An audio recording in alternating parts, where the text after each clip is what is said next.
Olá pessoal, boa noite a quem chegou agora. Então vamos começar, né, a aula de hoje. Bom, e a primeira atividade foi tranquila? Teve muita dificuldade? Alguém teve muita dificuldade em fazer? Como é que foi?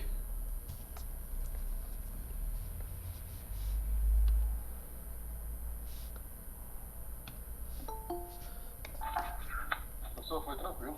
Foi de boa, né? Então, falei que não seria lá nenhum bicho de sete cabeças não, né? Então, é mais ou menos o estilo que será adotado também nas outras, né? Consiste em, em duas coisas essas atividades, né? Em fazer com que vocês procurem outra fonte, né? Além das aulas apenas, né? Que consultem de fato a bibliografia, procurem ver mais exemplos e colocar a mão na massa mesmo, né? E também de exercitar os conceitos, né? A aplicação das fórmulas e tudo que é importante para ganhar intimidade com esse tipo de conteúdo, certo? Então, na aula de hoje a gente vai continuar o, a gente vai continuar de onde parou e falar de combinações, né?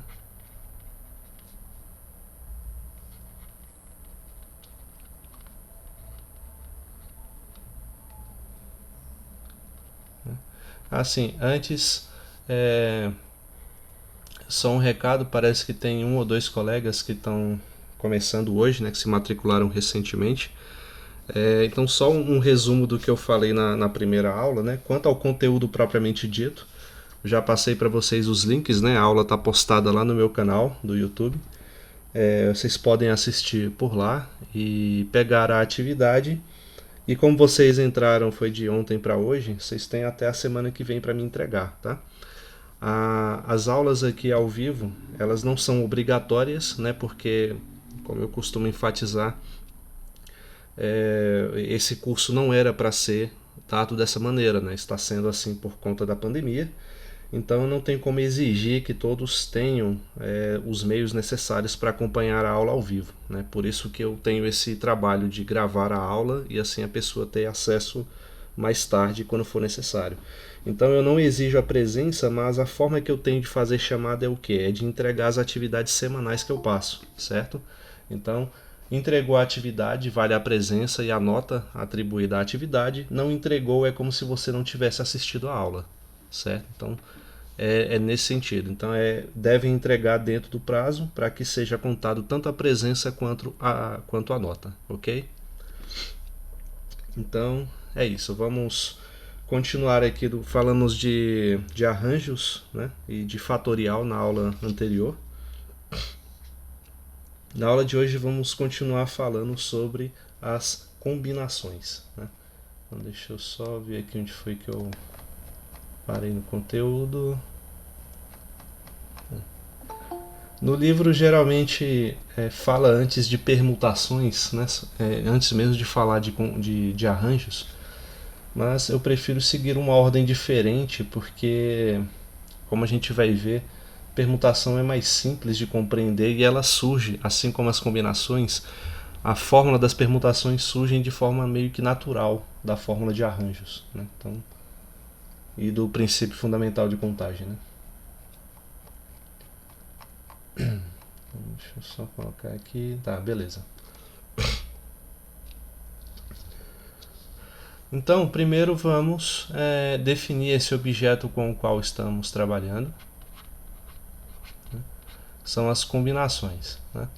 E o meu objetivo é apresentar essa definição e comparar com o conceito de arranjo que a gente viu, porque vocês vão ver que é muito complicado você ver. Por exemplo, se você não sabe, né, uma maneira correta de abordar os problemas, às vezes é muito complicado você saber quando que vai usar a fórmula de arranjo ou de combinação, né? Então eu pretendo mostrar isso de tal forma que você tenha os meios de não confundir qual ferramenta utilizar de acordo com o problema, certo? Então, vou considerar aqui um conjunto qualquer, vou colocar aqui, ó, seja um conjunto A, né, com n elementos quaisquer que eu vou colocar de forma abstrata como a índice 1, a índice 2, até a índice n, certo? Então, o que a gente chama de combinações desses n elementos tomados R a R, ou seja, você vai definir a quantidade de elementos que você vai pegar para poder formar subconjuntos, né? A gente chama de combinações de n elementos tomados R a R, os subconjuntos desse conjunto A, compostos de R elementos cada. Tá? Então, vou escrever isso para ver se fica mais claro. Né?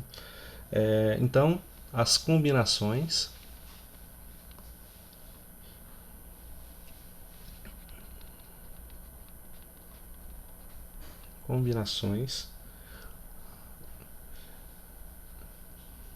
de n elementos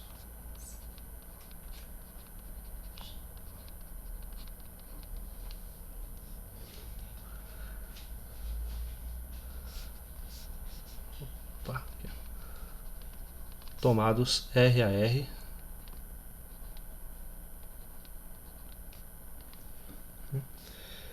são os subconjuntos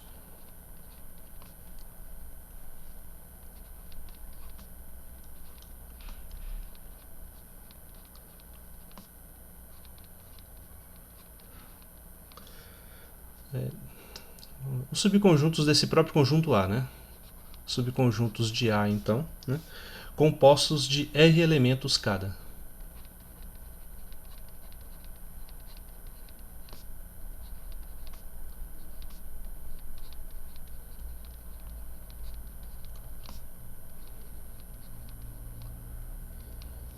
Certo? Então, eu vou até colocar isso de outra cor, essa parte aqui, ó, de tomados R a R, né? Subconjuntos de A com R elementos cada. Né? Para enfatizar essa propriedade. Tá? Em vez de explicar de forma abstrata o que essa definição abstrata está falando, acho melhor exemplificar. Né? Então, vou pegar aqui um exemplo bem simples mesmo, só para explorar o que essa definição está dizendo de uma maneira mais ampla.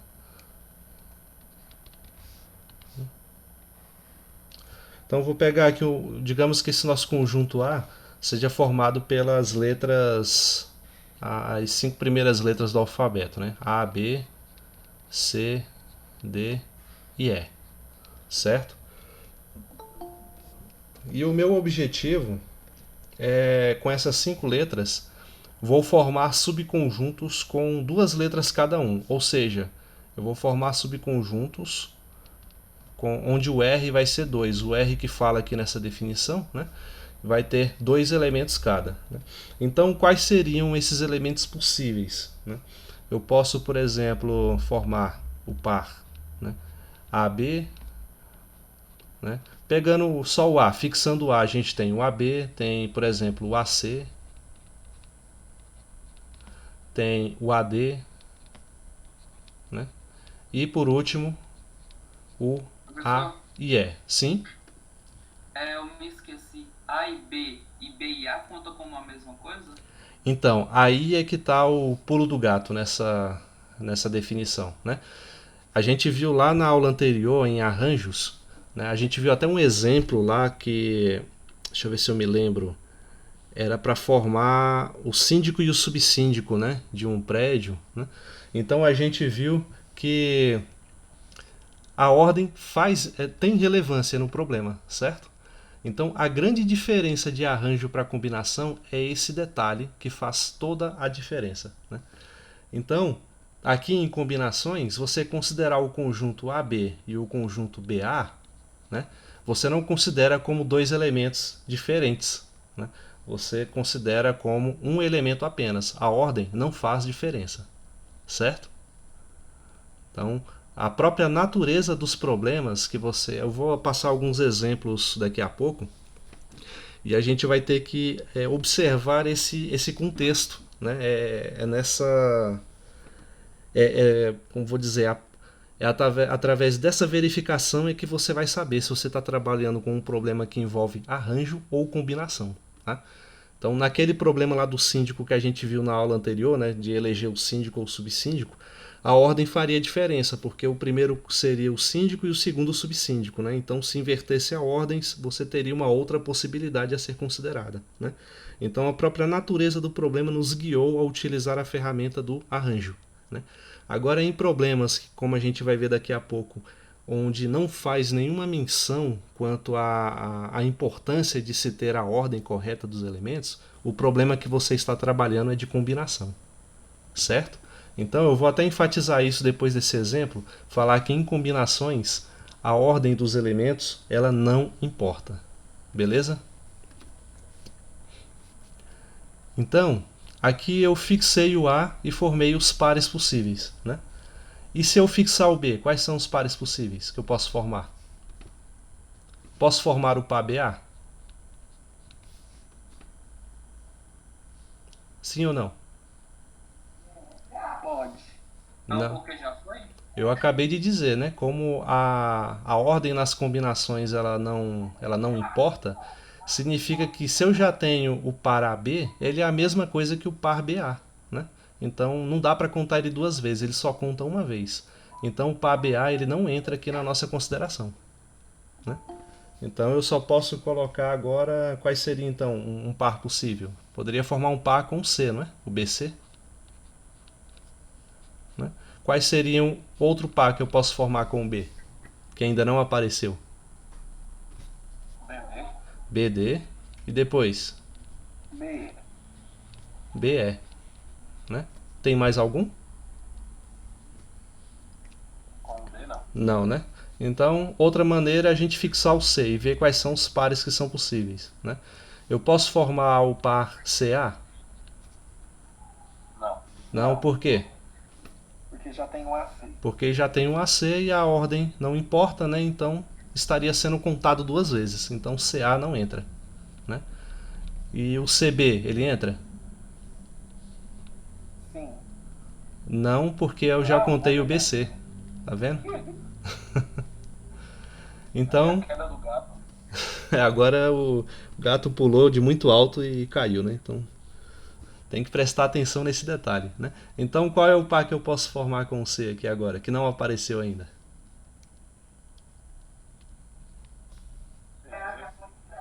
É o C e o D, né?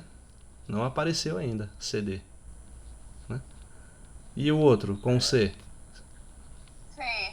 CE, né? Beleza. E agora falta os pares que eu posso formar com o D, né? Posso formar o par DA? Não. Não, por quê? Porque já tem o AD. Já tenho o AD e eu estaria contando duas vezes, né? Então DA não pode. E o DB? Só vai poder um aí, né? Só o DE. Só o DE, né? A gente vai ver, ó, o DB, por exemplo, já aparece BD, né? Então não dá.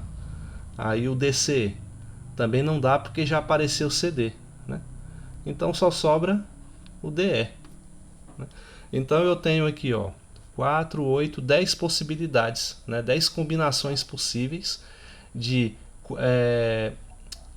envolvendo esses 5 elementos tomados 2 a 2, certo? Então, de uma forma bem simples mesmo de exemplificar, né, temos aqui essa situação, né? Aí, com isso, eu coloco a observação que eu disse que colocaria, né? É que quando a gente trata de combinação, né, vou colocar aqui em combinações,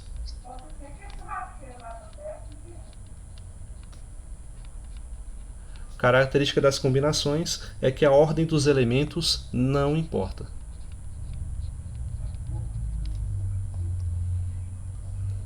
No meu ensino médio, para até eu entender isso, foi um inferno. Eu apanhei demais dessa disciplina, porque o professor parecia tirar do bolso as respostas, né? Ah, não, aqui a gente usa combinação, aqui a gente usa arranjo, mas nunca explicava o porquê, né? E custei para entender. Oi? Você não foi o único, então. Pois é, então temos mais traumatizados aqui, né? Então, por muito tempo eu detestei essa disciplina, mas depois que eu passei a entender melhor, eu me aprofundei um pouco mais nela e passei a gostar bastante. Então, a ordem dos elementos não importa.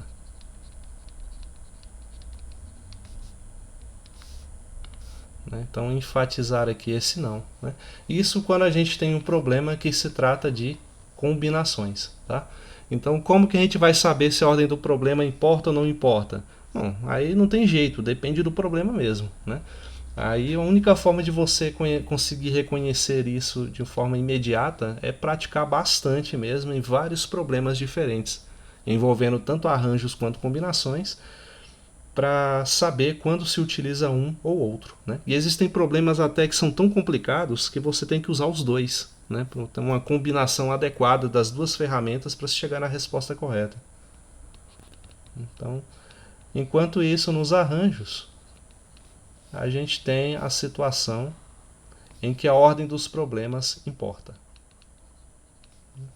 Então, vou colocar aqui para não... Opa! Ainda bem que tem essa ferramenta de preguiçoso aqui nesse aplicativo, que eu posso só copiar e colar. Você usa a mesa digitalizador, Hudson? Sim. Aí escrever. Eu sei que minha letra é ruim, parece que eu estou fazendo com o mouse, né? Mas eu estou usando uma caneta mesmo.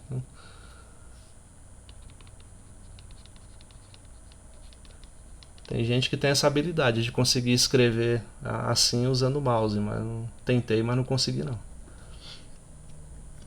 Certo? Então, a notação que a gente vai utilizar para poder falar de combinações, tem 3 delas que aparecem com mais frequência. Né? Vou colocá-las aqui. Então, aqui na minha definição, eu tratei de um conjunto com N elementos, né? Opa, deixa eu enfatizar aqui também. N elementos, tomados R a R. Então, vou partir desse caso abstrato para estabelecer a notação. Tá? Então, uma notação que você usa, aparece com mais frequência, pelo menos das que eu vejo, é essa daqui, né? O C, N, R, né? Onde a gente lê combinação de N elementos tomados R a R. Mas há também uma outra notação que aparece principalmente em livros mais antigos, onde você vê C, o N aqui em cima e o R embaixo. Né? E a leitura é a mesma, combinação de N elementos tomados R a R. Ou uma notação que é mais útil quando a gente trata lá da teoria das distribuições e tudo, que é a notação binomial, né? Onde você coloca assim, um N sobre o R, só que sem o tracinho aqui embaixo, certo? Então, e a notação é a mesma, combinação de N elementos tomados R a R, ok? Então eu acredito que no livro que eu estou adotando como base, né, como referência, que é aquele Fundamentos de Matemática lá do Gelson Iese, e dos outros que eu indiquei a vocês, se eu não me engano são essas 3 notações que aparecem, né? Com mais frequência essa primeira e a terceira, certo? Até aí alguma dúvida, gente? Não, tudo beleza pra mim. Então, beleza. Tá? Então, assim como na aula passada, eu fiz aquilo que geralmente os professores não fazem, né, lá no ensino médio nosso, para poder nos motivar, mostrar de onde veio, né, aquelas fórmulas que a gente utiliza. Então, na aula passada eu mostrei como a gente constrói a fórmula lá dos arranjos, né? E nessa daqui eu pretendo dar uma intuição, né, de como a gente chega na fórmula utilizada para se calcular o número de combinações em um problema qualquer que você esteja trabalhando. Né? Lá no livro do Gelson Iese ele dá uma demonstração bem mais formal, né, utilizando a linguagem de conjuntos e tudo, só que eu acho ela muito longa, né? Então eu vou partir para uma demonstração mais intuitiva, certo? Então, fazer assim. A pergunta que motiva a demonstração é a seguinte, né? Quantas combinações de N elementos tomados R a R existem? Né? Como a gente faz para calcular isso? Então, vou colocar aqui a pergunta. Quantas combinações de N elementos tomados R a R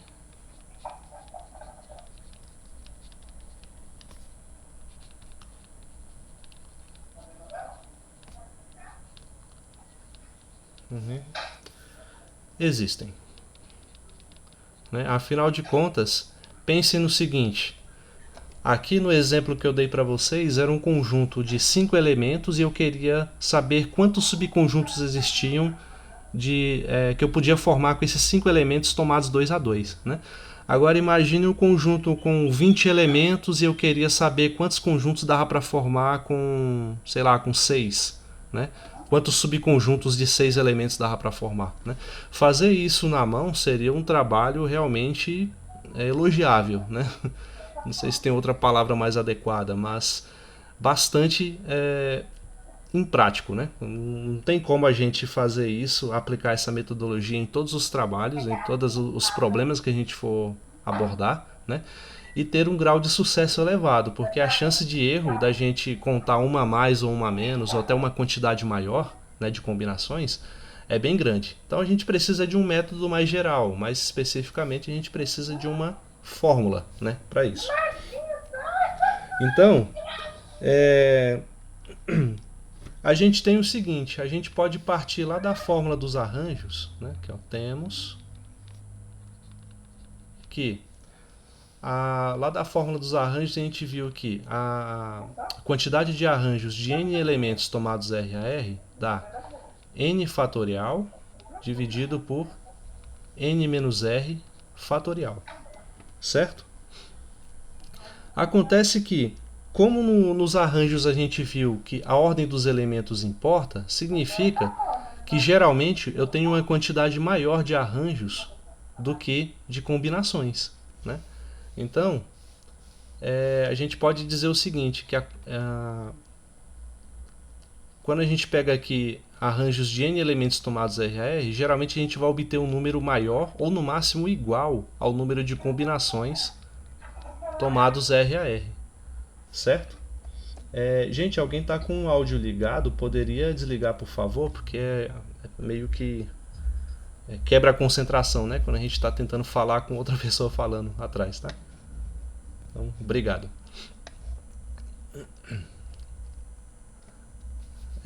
Então, beleza.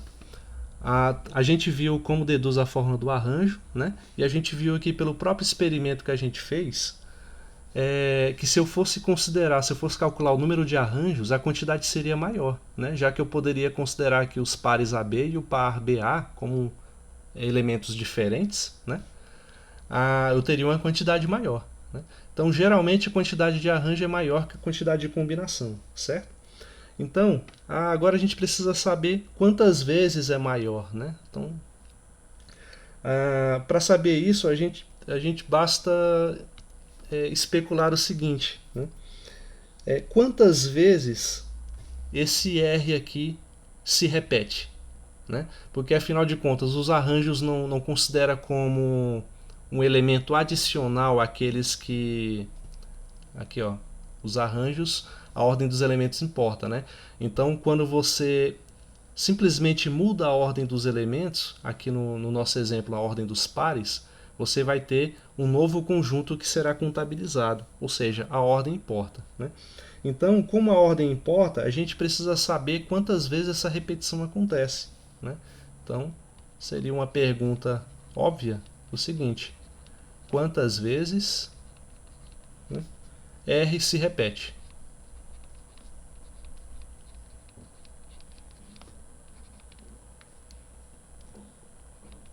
E como que a gente calcula isso lá nos arranjos? A gente só faz isso aqui, ó. A gente considera o n igual a R, né? Então a gente vai tomar aqui o arranjo de R elementos tomados R a R. E a gente vai saber quantas vezes o R se repete, né? Então, substituindo na fórmula, eu vou ter R fatorial sobre R menos R fatorial, né? R fatorial sobre 0 fatorial.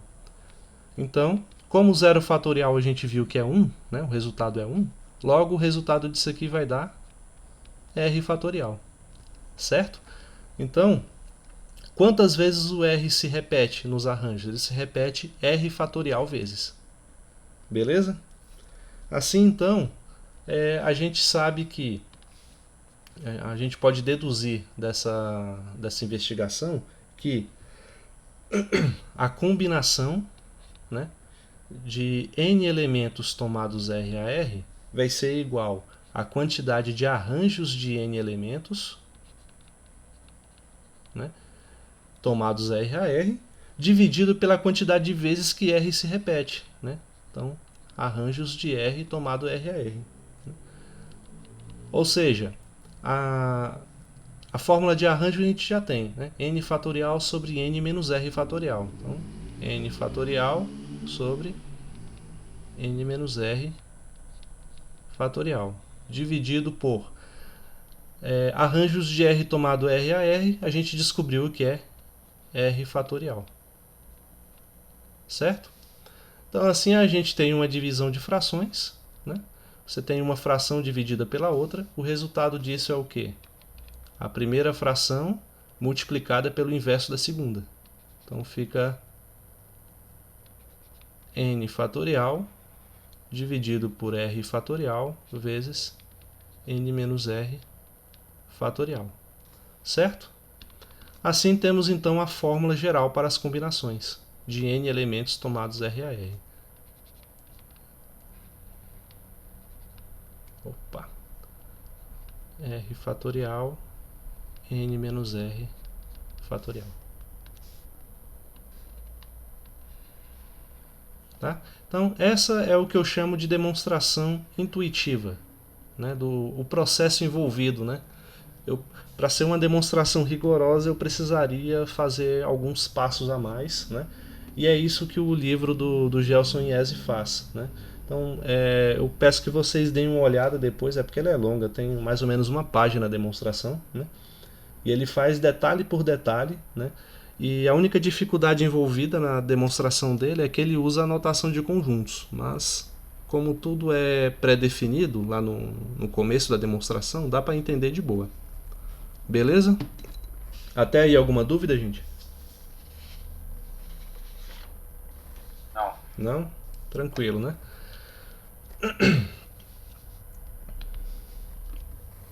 Então vamos exercitar um pouco esse conceito, né? Vou trabalhar aqui com alguns exemplos, praticando o que se aprende, né?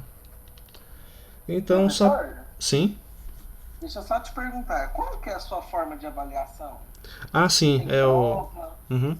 Então, eu estava adotando o método de provas, né, no semestre passado, mas provas e listas de exercício, mas eu vi que não estava tendo um rendimento legal, né? Mesmo de bons alunos que participavam e tudo, não estavam tendo um rendimento tão bom, né?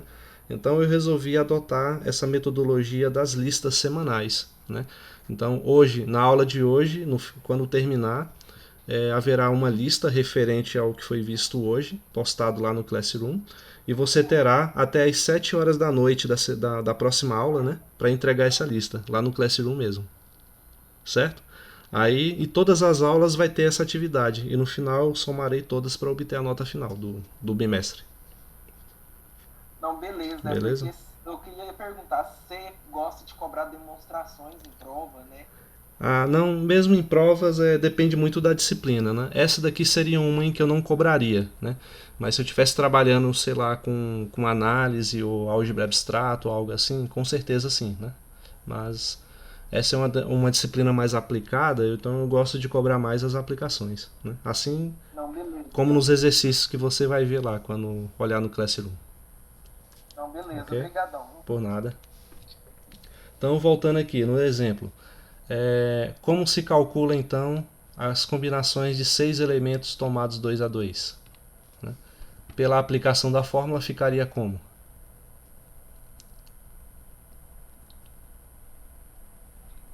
6 fatorial, Sim, dividido 2 fatorial, vezes multiplicado por 6 menos 2. 2 fatorial, né? Então, aí como é que seria a forma mais inteligente de calcular? Você desenvolveria logo esse fatorial e depois desenvolveria o de baixo e dividiria um pelo outro? Eu prefiro fazer assim, ó, deixa o fatorial de cima quieto por enquanto, né? E vamos ver o que aparece aqui embaixo. Aqui embaixo vai ter o 2 fatorial, né? Que eu já sei que é 2, então bota ele resolvido, né? E 6 menos 2 é 4 fatorial, né?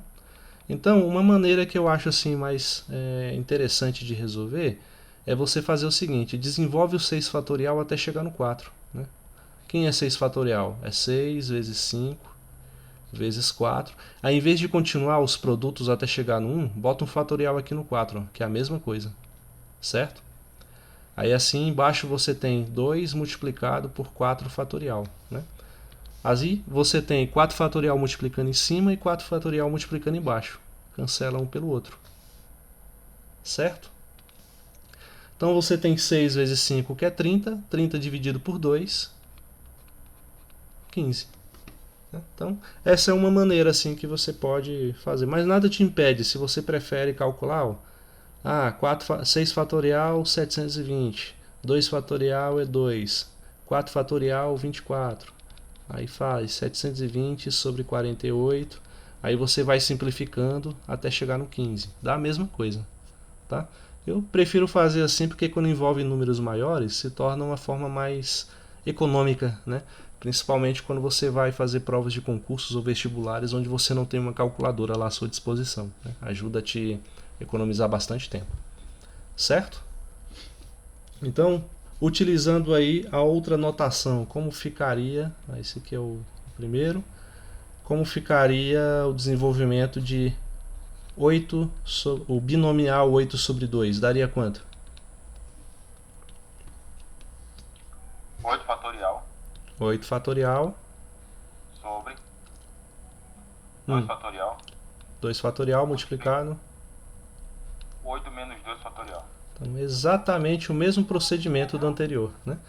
Então, teria 8 fatorial dividido por fatorial de 2, como é um número pequeno. Né? Vou colocar aqui, vou até mudar para ficar mais interessante. Vou colocar 3 aqui, ó, pronto. 3 fatorial.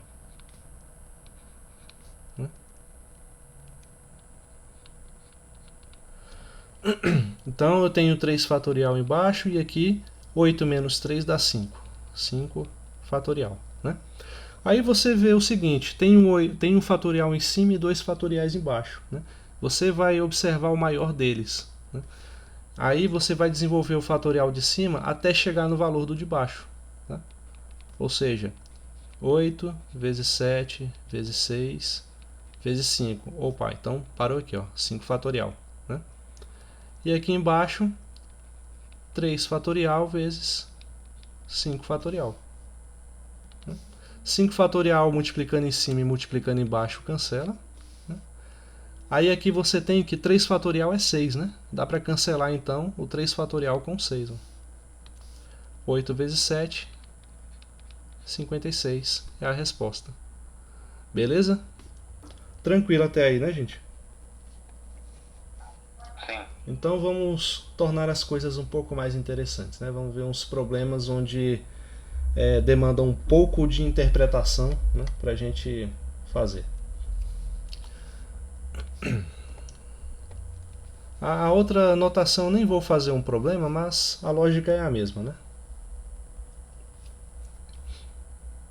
É igual o Wesley falou, né? A coisa fica mais interessante quando aparecem somas e subtrações, né? E é exatamente problemas assim que a gente vai ver daqui a pouquinho.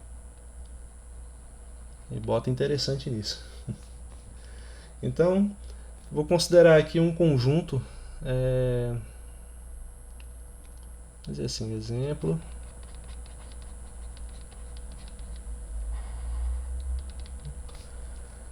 Eu vou dizer então que o conjunto A. Peraí, vou fazer de azul para fazer a resposta em preto.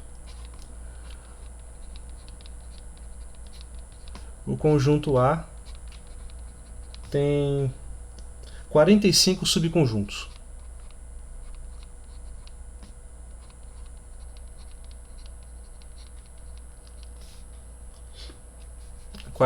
Subconjuntos e cada um deles com 2 elementos, né? Então, subconjuntos de 2 elementos cada.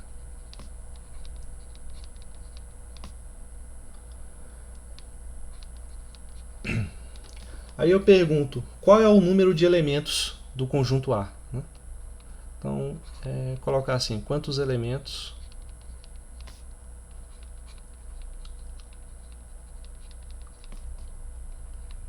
A possui? E aí, gente, como vocês abordariam esse problema, né? A primeira coisa na leitura é o seguinte: alguma coisa no problema faz a gente concluir que a ordem dos elementos envolvidos tem alguma importância? Sim ou não? O que vocês acham? Agora já é um exercício de interpretação de texto mesmo, né? Não importa não, professor. Não importa, né? Então nada aí nos induz a acreditar que a ordem dos elementos envolvidos importa. Se a ordem não importa, qual das ferramentas a gente vai utilizar? Arranjo ou combinação? Combinação. Combinação, né? Beleza, já sabemos a ferramenta. Agora a pergunta é: como utilizar essa ferramenta aqui? Aí substituir aquele C de NR por 45, não é? Como seria? Peraí. Ficaria. Aí eu acho, né? Não sei. CNR igual a 45, você fala? Isso. E subconjuntos de dois. Onde o R é 2. Onde o R é 2. É. Aí monta, ficar 45 igual. Todos concordam? Alguém tem alguma outra opinião de que deva ser diferente? Ou concorda com o colega? Como é que fica?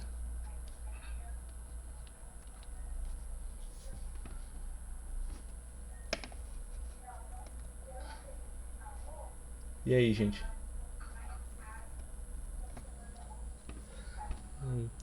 Professor Wesley concorda?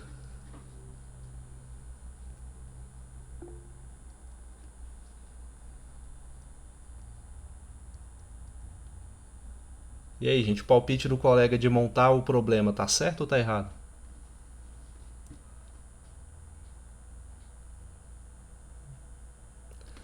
Olha o que a gente fez, ó, no nosso exemplo, né? Eu tinha um conjunto com 5 elementos. Então aqui no nosso exemplo, o n é igual a 5, certo? Aí eu queria formar subconjuntos, cada um com 2 elementos. Então eu tenho R igual a 2, né? Então, ao fazer o cálculo aqui, o que eu obtive? Foi a quantidade de subconjuntos, correto? Então, aqui no problema fala isso, ó. O conjunto A tem 45 subconjuntos, então ele já está afirmando que C de N tomado R a R é 45, igual o colega disse, né? Aí ele está falando que é de 2 elementos em cada subconjunto. Opa, então ele se atentou aí e viu que o valor de R é 2. Agora, quantos elementos A possui, né? Ou seja, a gente quer calcular o valor de N, né? Então é isso mesmo, a interpretação correta. Então, como que fica C de N elementos, combinação de N elementos tomados 2 a 2? Aplicando a fórmula fica como? 45 igual. Aqui é igual a 45. Tá, e como é que eu prossigo? Aí eu montaria no início, eu ficaria 45 igual a N fatorial sobre 2 fatorial. 45 igual N fatorial sobre 2 fatorial N menos 2 fatorial. Isso mesmo, né? Ou colocando em ordem inversa, né? Aí o que a gente faz para poder resolver, né? Eu multiplicaria cruzado. Mas antes dá para a gente fazer um cancelamento aqui, ó, quando envolve fatoriais, né? Então uma estratégia interessante seria assim: a gente desenvolve o fatorial de n até chegar em n menos 2, né? Porque, ó, quem é n fatorial? Não é o próprio n multiplicado pelo número que vem antes dele, que é o n menos 1. Depois, quem vem antes de n menos 1? N menos 2, N menos 3, né? E assim vai, quantos passos forem necessários até chegar em 1. Certo? A gente não sabe qual é o valor de N, então não sabe quantos termos vai ter aqui. A gente representa de forma abstrata dessa maneira, né? Então, a gente poderia muito bem desenvolver o N fatorial até chegar aqui, ó. Legal, verdade. Né? No N fatorial, no N menos 2 fatorial, e assim poder cancelar com esse, né? Então vamos fazer isso. Então vou colocar o problema do lado direito, tá? E o 45 do lado esquerdo, só mudando a ordem, prefiro trabalhar assim, né? Então, n fatorial é n vezes n menos 1 vezes n menos 2 fatorial, dividido por 2 fatorial. Como é um número pequeno, a gente sabe que 2 fatorial é 2, né? Então deixa aí, 2 mesmo, né? E n menos 2 fatorial, que eu não vou fazer nada, né? Agora sim, eu tenho n menos 2 fatorial aparecendo em cima e embaixo, né? Ambos multiplicando, então cancela. E assim a gente já se livra do fatorial no problema, que seria meio complicado de continuar a equação, né, com o fatorial de um lado, do outro, né, até isolar isso. Logo, o nosso problema se reduz a n vezes n menos 1 dividido por 2 igual a 45. Certo? E agora? Aí eu colocaria 90 igual a n menos... n vezes n menos 1 igual a 90, né? Porque o 2 passa multiplicando, né? E aí, agora? Ficaria... você pode fazer que n... vai ter duas respostas, ou eu tô errado? Não, tá certo, porque vai ser uma equação do segundo grau, né? Isso. n vezes n ao quadrado, e n vezes 1 dá n, né? Então a nossa equação do segundo grau vai ser n ao quadrado menos n. O 90 vem para o primeiro termo, né? Igual a 0. 1 já vai ser 0 no meu ponto de vista, eu acho. 0? Por quê? Porque igual assim, não sei, talvez eu esteja errado. Mas igual, eu mesmo aprendi, igual, o n tá aí do lado de fora multiplicando, então uma das raízes é 90 e a outra é 0. Não, não pode ser. Pode não? Não, nem sempre isso acontece. Nem sempre isso acontece. É porque eu já vi um professor meu fazer um trem parecido com isso. Não, ele deve ter aplicado em uma situação particular, né? E fez você acreditar que vale para todo caso, mas nem sempre é assim não, né? Então isso acontece, né, pela lei da... esqueci o nome do princípio agora. É quando você multiplica dois números a e b igual a 0, onde você tem necessariamente que um deles tem que ser 0, né?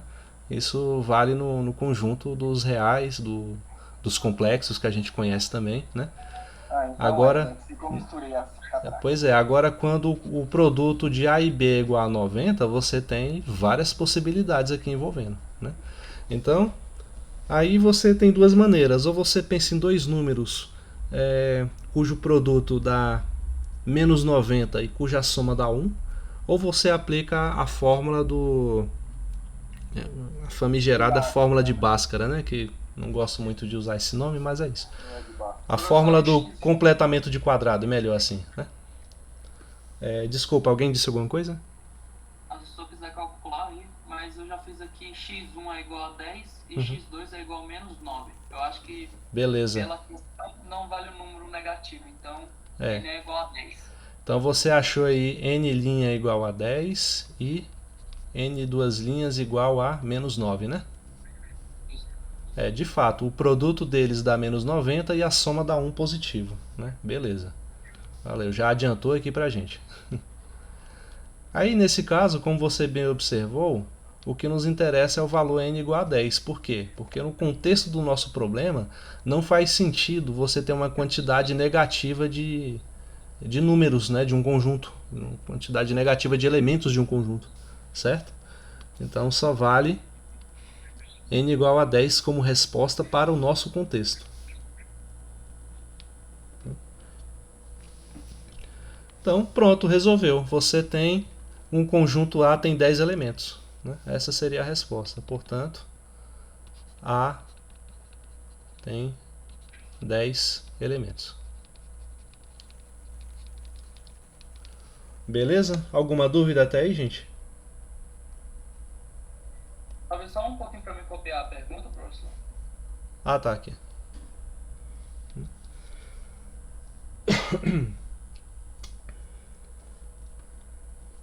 Então, esse é um exemplo, digamos assim, um pouco mais interessante, né? Mas dá para melhorar, né? Aí vamos... Você quer dizer piorar, né? Não, isso aí é... Quanto mais, digamos, mais complicado é o problema, né?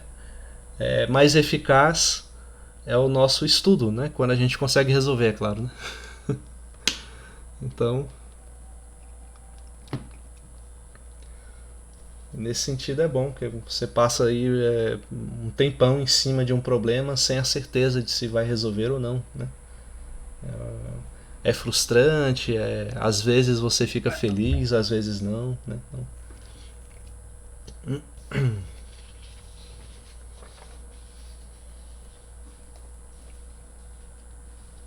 Pode baixar ele se eu quiser, professor. beleza. Então eu estava aqui selecionando um outro problema enquanto você copia aí. Então vou fazer aqui na outra página. Tá, mais um probleminha desse tipo assim envolvendo manipulação só pra gente ver como é que tá, né, nesse sentido. Mais um exemplo, né? Se eu tenho assim a seguinte equação, né? Quantidade de arranjos de n elementos tomados 5 a 5 é igual a 180 vezes a quantidade, as combinações desses n elementos tomados 3 a 3. Aí eu pergunto para vocês, qual é o valor de n que satisfaz essa igualdade? E agora, como é que a gente faz isso?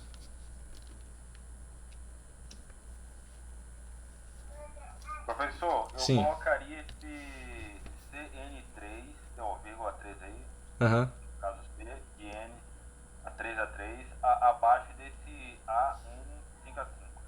Pode ser, né? Basicamente você fala esse termo que está multiplicando passar dividindo aqui para o primeiro membro, né? Então vamos fazer isso. Então CN3 igual a 180. Beleza, e agora?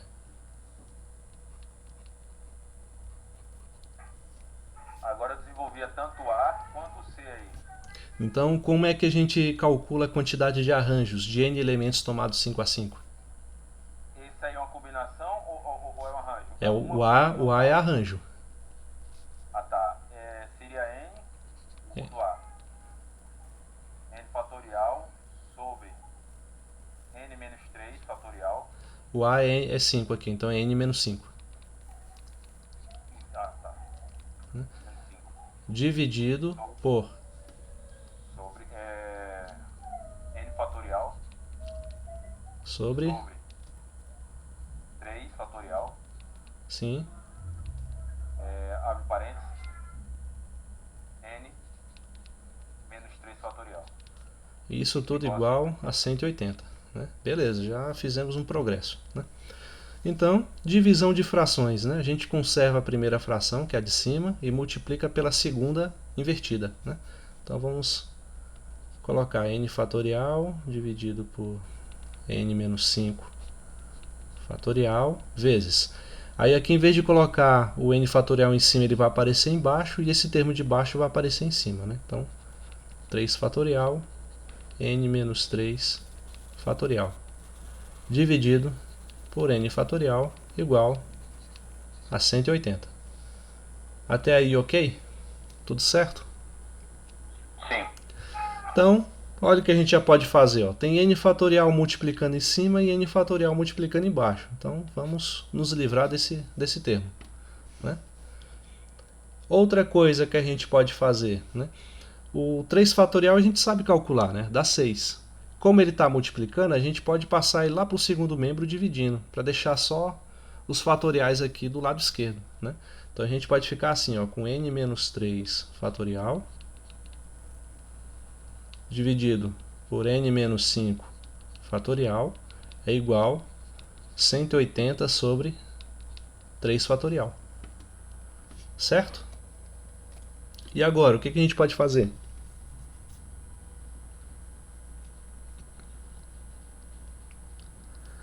Uma sugestão aí de como a gente pode resolver esse problema. No caso, posso trabalhar embaixo ou em cima, né? Com esse N menos 5 fatorial. Como é que ficaria? Seria vezes N menos 4 fatorial, ou N menos 4, vezes N menos 3 fatorial. Então, quase acertou, né?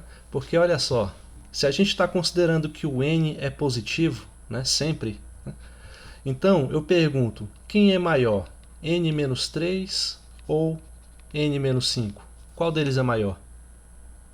N menos 3. N menos 3. Então, ele é o maior, né? Então, a gente vai fazer o fatorial dele até chegar no menor, que é o n menos 5. Né? Se você tiver dúvida nisso, atribui um valor a n, digamos 10. Né? N igual a 10 aqui. Ó. Então, você teria quem é o maior, né? O 7 ou o 5. Aí você já saberia de cara. Né? Beleza? Então, quase acertou. A ideia é de fato desenvolver o fatorial até chegar em um termo. Agora, qual, né? Fazer. Então a gente vai desenvolver o fatorial de n-3 até chegar em n-5. Como ficaria isso? Ó? Quem é n-3 fatorial? É o próprio n-3 multiplicado pelo número que vem antes dele. Quem é que vem antes de n-3? N-4. n-4. Né? E antes de n-4? N-5. n-5 e a gente para por aqui. Né? Justamente para poder cancelar o fatorial aqui de baixo. Isso é igual.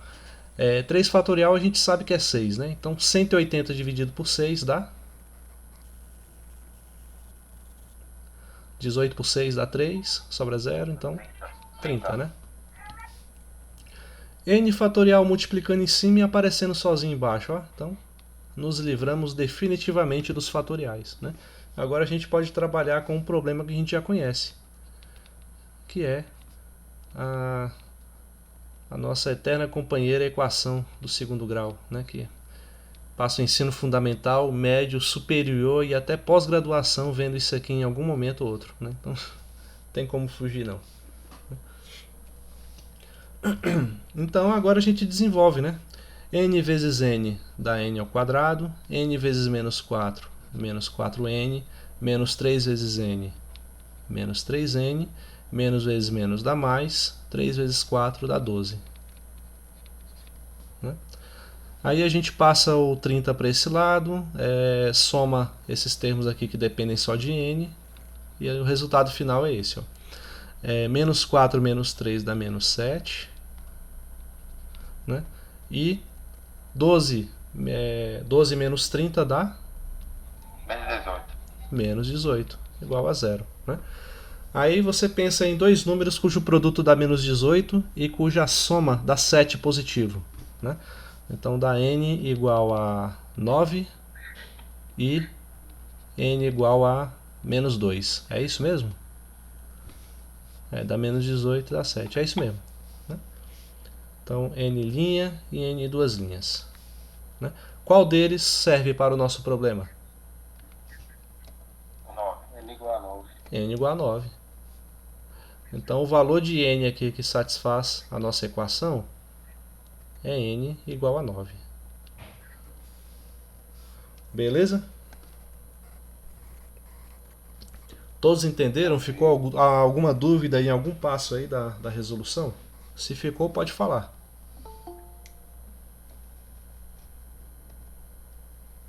Não, né? Eu só resolvi num passo a passo diferente, professor. Mas chegou no resultado? Mesmo resultado. Então, perfeito. Não importa o caminho, né? E aí, alguém pesquisou lá sobre a função gama para calcular o fatorial de números negativos, de números fracionários e tudo mais? Pesquisa lá, gente, é legal. Você dominar a função gama, você consegue resolver integrais bem complicadas utilizando ela assim. Tipo, tem uma função que é chamada de função especial também, né? Chamada função de Bessel, né? Ela depende lá da sua formulação da função gama, né? Lá dentro. Com ela a gente consegue resolver. Eu tive no mestrado que resolveu uma integral, né? Que eu passei meses tentando resolver e não conseguia, né? Até utilizar a função Bessel, né? E era justamente a função gama a chave para conseguir encontrar a solução, né? Então você vê, é uma ferramenta extremamente útil, né? Então, Para dominar assim, o básico da função gama demora quanto tempo, professor? Uai, você sabe fazer integral? Estamos. Uai, se você sabe resolver integral, sabe calcular integral por partes, tudo, pronto, já dá para entender o conceito, né? Só precisa disso, né? Aí é bem bacana. Recomendo que vocês vejam depois. Então vamos ver aqui um outro problema. Vamos ver. Ah, sim, achei aqui. Agora um problema também aplicado, né? Diz assim, ó. Já escrevi ele para a gente não ficar perdendo tempo escrevendo.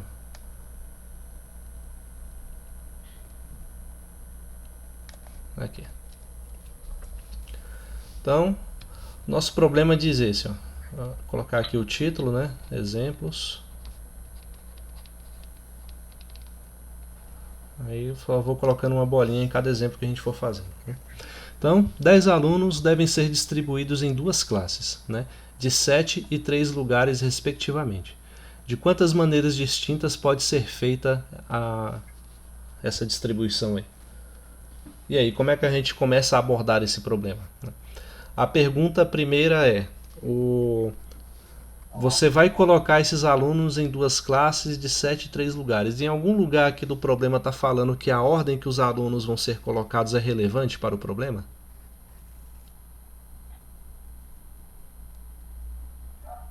Não. Não está sendo colocado, né? Portanto, a ordem não é relevante. Logo, você vai ter que calcular a quantidade de combinações possíveis, né? E não de arranjos, certo? Beleza, então como que a gente começa a abordar esse problema? Alguma sugestão?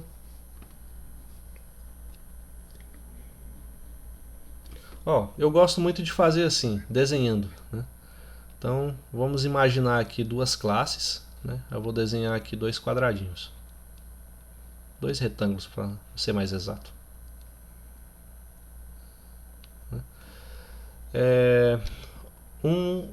Cada retângulo desse representa uma classe, né? Então, nesse daqui tem 7 lugares, né? E nessa outra classe aqui eu vou ter 3 lugares, né? Então já começo a ilustrar a situação. E agora, o que eu faço?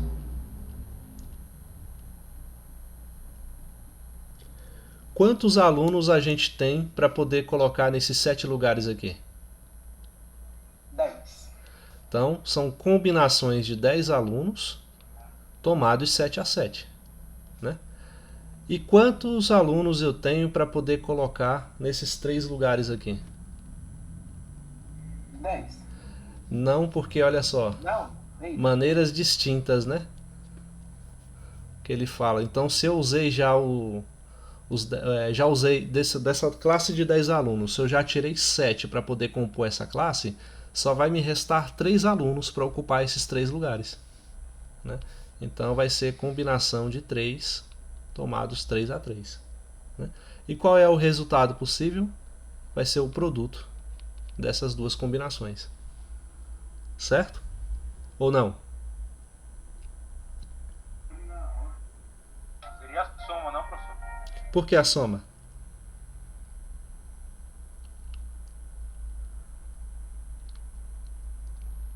Na verdade, essa é uma pergunta um tanto complicada, né, de resolver, porque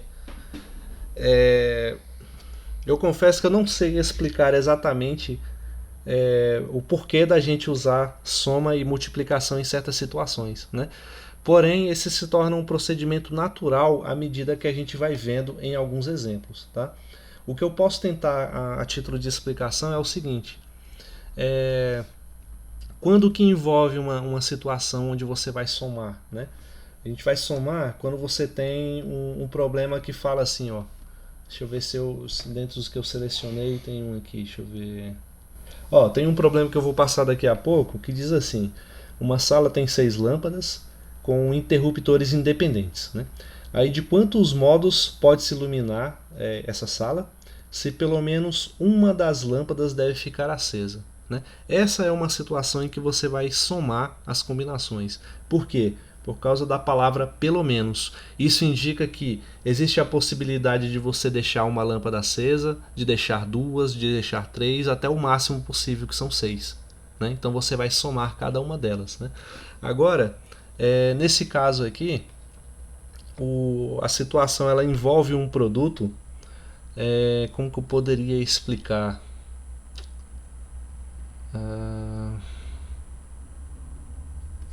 Deixa eu ver de uma maneira coerente. Deixa eu colocar aqui C 10 tomado 7/7 e aqui 3/3.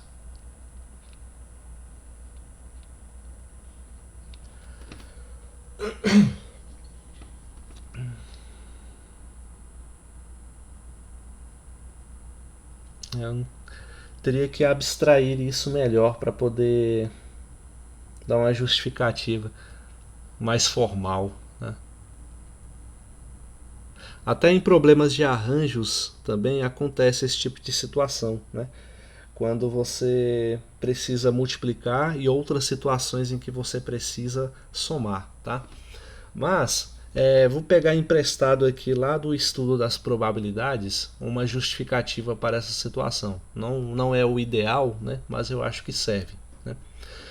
Quando que a gente utiliza um produto e não uma soma? A gente utiliza um produto quando os fenômenos envolvidos eles não têm dependência um com o outro, tá?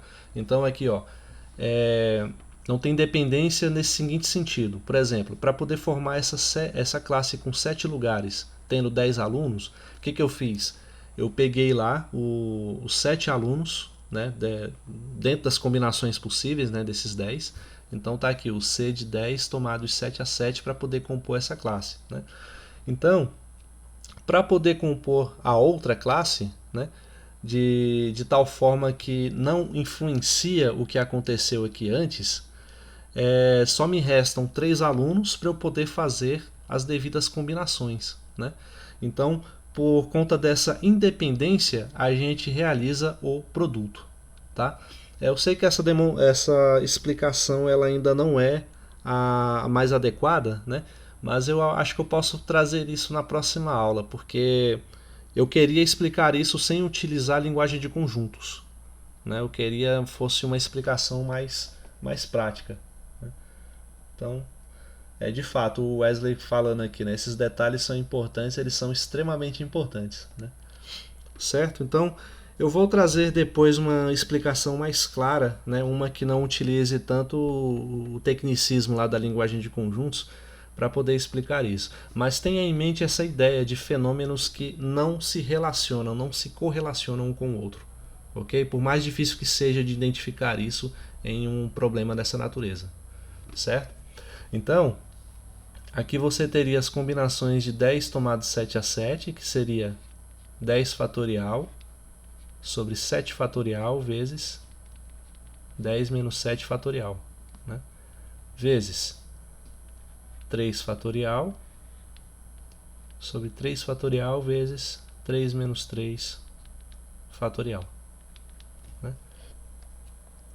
A gente vai ver uma maneira até mais rápida de calcular essas combinações quando eu falar sobre o triângulo de Pascal, que tem umas propriedades bem interessantes, onde a gente já consegue facilitar muito as nossas contas, né, em várias situações, né? Então, resumindo, ficaria 10 fatorial dividido por 7 fatorial, e 10 menos 7 dá 3, né? Multiplicado por 3, 3, 0. Né? Então, para poder simplificar ao máximo, o que a gente pode fazer? Ó? Cancelar 3 fatorial com 3 fatorial. Né? A gente pode desenvolver o 10 fatorial até chegar no 7. Aí ficaria 10 vezes 9 vezes 8 vezes 7 fatorial. Dividido por 7 fatorial vezes... o 3 fatorial eu vou colocar aqui, ó, 3 vezes 2. Né? E o 0 fatorial, que é 1, né? Que não precisaria colocar, mas a gente bota ele aqui. Então, 7 fatorial multiplicando em cima e multiplicando embaixo. Cancela. Né? Então, seu problema se resume a calcular 10 vezes 9 vezes 8, dividido por 3 vezes 2. Né?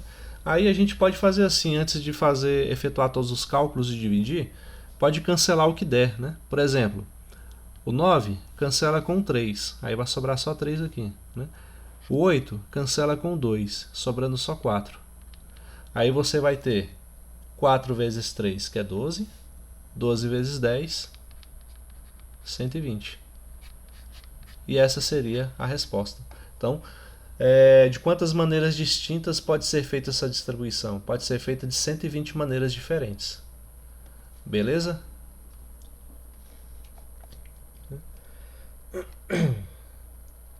Aí, já pegando o gancho da pergunta feita nessa questão, eu posso trazer essa questão que eu mencionei agora.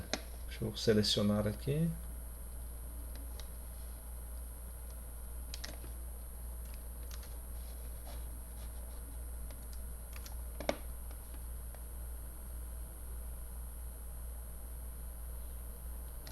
Aí. Então, nesse problema, como eu falei antes, você tem uma sala com 6 lâmpadas, né?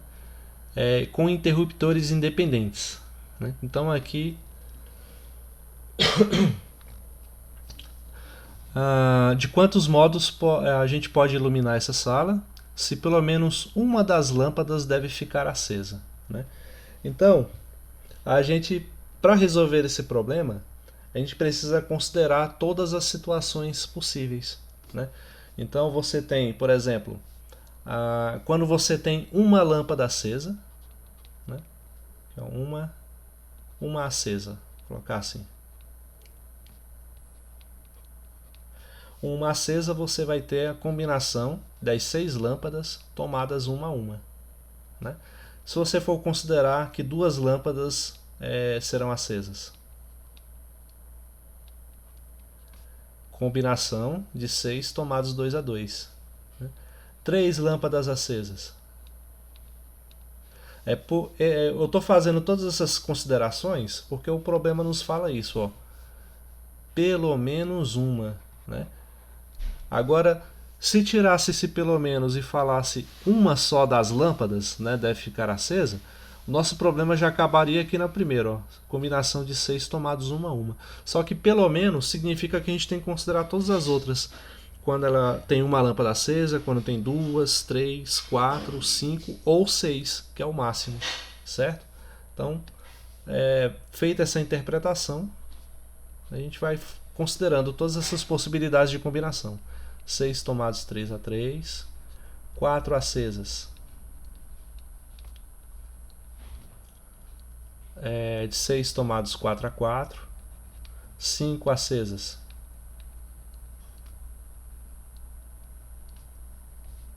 opa, 6 tomados 5 a 5 e por último 6 lâmpadas, ou seja, todas as lâmpadas acesas, combinações de 6 tomados 6 a 6. Né? Então,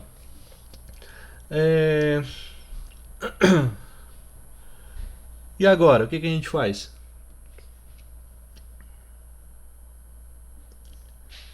A gente considerou todas as possibilidades que tem de acordo com o que o problema nos possibilitou fazer.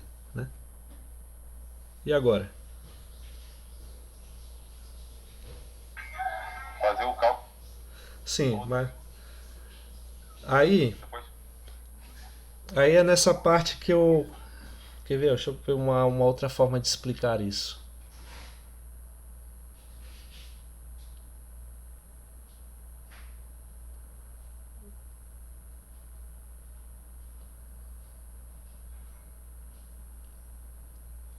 Aqui eu acho que eu ilustrei de uma forma errada a explicação desse problema aqui. Né? Eu falei que a gente multiplica quando os fenômenos relacionados não têm uma relação com o outro. Né? Os fenômenos envolvidos não têm uma relação com o outro. Só que nesse aqui, visivelmente, existe uma relação. Né? Eu peguei do mesmo grupo de 10 alunos, peguei 7 alunos para compor uma sala, uma classe, e depois com os restantes eu utilizei para fazer as combinações possíveis e compor a outra classe, né? Então, esses eventos considerados aqui, eles estão relacionados entre si, né? E por isso a gente multiplicou. Já nesse caso ilustrado, cada um dos eventos não tem uma relação direta com os anteriores, né? Então, quando não há essa relação, a gente simplesmente soma, certo? Eu ainda não sei se isso ficou muito claro para vocês, mas eu vou procurar uma outra maneira de explicar isso e trazer na próxima aula, beleza? Aí você teria que somar cada uma delas, né? Então, antes de somar, vamos calcular primeiro, né? Quanto seria as combinações de 6 tomados 1 a 1? Quanto daria isso aí? Daria 6, né? Isso. E 6 tomados 2 a 2?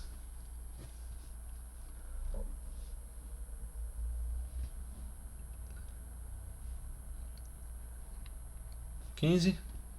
Ou não? Isso, 15. 6 tomados 3 a 3 tem que ser o mesmo que o 2 a 2, então dá 15. É isso mesmo? Ou não?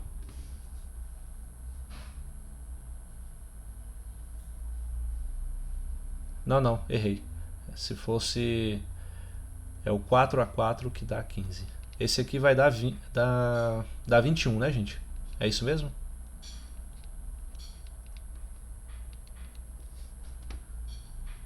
Façam aí a conta, por favor.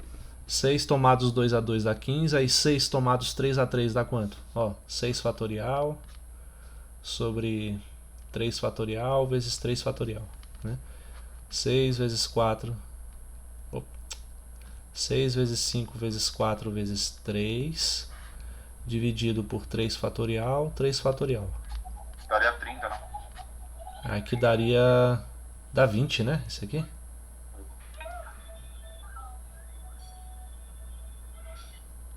Isso, 20. Aqui dá 20. Aí 6 tomados 4 a 4 dá quanto?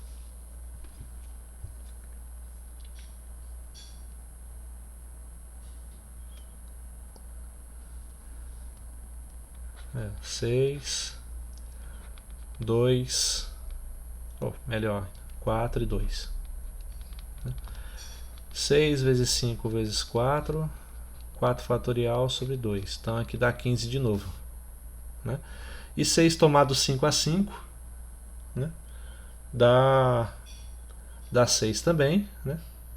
E 6 tomado 6 a 6 dá 1, né?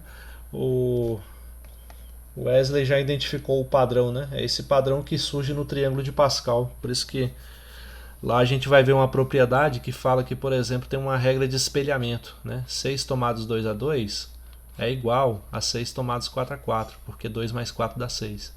Né? Então tem umas propriedadezinhas que a gente vai ver depois que facilitem muito o cálculo em várias situações. Tá? Isso aí é uma das filas, né? Das linhas do triângulo de Pascal, né? A sexta linha. Certo? Então, feito isso, a gente vai somar. Né? E o resultado dá quanto? Ó? Dá 30, 50, 62, 63.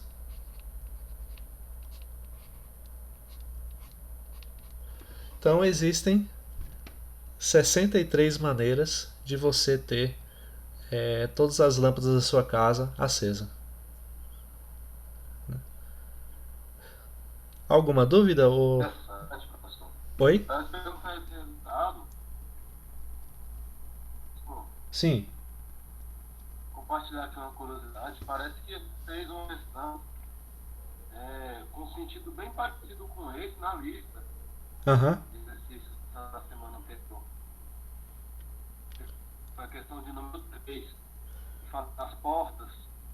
Sim. Uma sala tem 10 portas, de quantas maneiras diferentes essa sala pode ser aberta. Exato. Só que eu não quis dedução lá. Aham. Com essa questão, eu tinha resolvido ela aqui. Estava esperando o resultado desse papel mesmo. É, Aqui eu peguei o 2 e elevei a 6. eu entendi. Eu entendi o seu raciocínio. Possibilidades. Ou a lâmpada está acesa ou ela está apagada. Uhum. São 6 lâmpadas, né? Só que como pelo menos uma tem que estar acesa, no resultado final, que seria 64, eu tirei uma. E Isso. eu tive 63. É isso mesmo. É o raciocínio correto, né? E o que está por trás lá é simplesmente essas combinações, né? Mas olha só, o que ele falou foi isso aqui, gente. Ó. Você tem aqui as 6 lâmpadas, né? Representado por esses quadradinhos, né? Essa daqui tem duas possibilidades, pode estar acesa ou apagada, acesa ou apagada, acesa ou apagada, acesa ou apagada, todas elas, né? Então, qual a possibilidade total de todas estarem acesa ou apagada? Vai ser 2 a sexta, que é 64, né? Porém, aqui fala de que pelo menos uma das lâmpadas deve ficar acesa, né? Ou seja, você vai retirar desse quantitativo aqui a possibilidade de todas estarem apagadas. Então o resultado é 63. É uma outra maneira também bastante inteligente de resolver esse problema, né? Por exemplo, no vestibular, numa prova de concurso, você faria dessa segunda maneira aqui, que poupa muito mais tempo. Beleza? Até aí tudo bem, gente? Sim. Sim, né? Então vamos aqui para mais um problema, né? Da hora demais. Oi?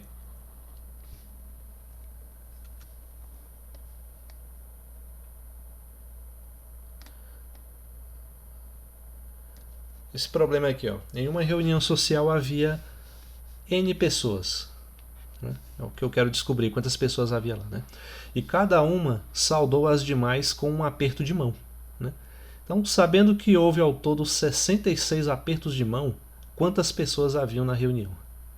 E agora? Aí eu falo para você, ó, por exemplo, você chega lá numa festa e você cumprimenta uma pessoa apertando a mão dela, né? Então você conta um aperto de mão. Porém, essa mesma pessoa que apertou a sua mão, ela também teria que contar, né, como um aperto de mão. Correto ou não?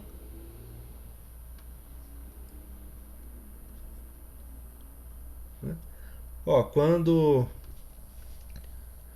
a pessoa A aperta a mão de uma pessoa B, não significa também que a pessoa B está apertando a mão da pessoa A, né? Então, ao todo, quantos apertos de mão estão envolvidos aqui?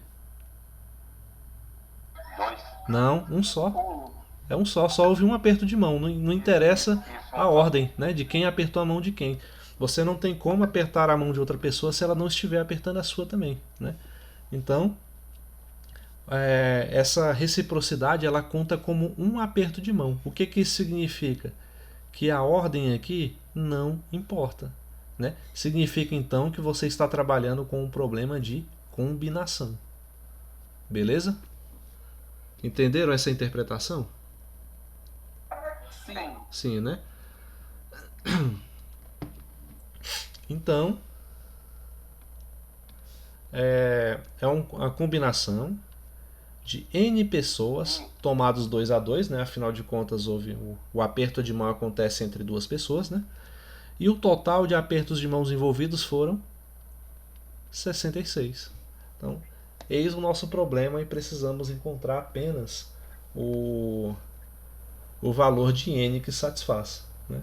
E aí, como é que a gente faz? N fatorial. Então, vamos utilizar a fórmula que nós temos, né? N fatorial dividido por 2 fatorial vezes N menos 2 fatorial igual a 66, né? Agora, o que a gente faz mesmo?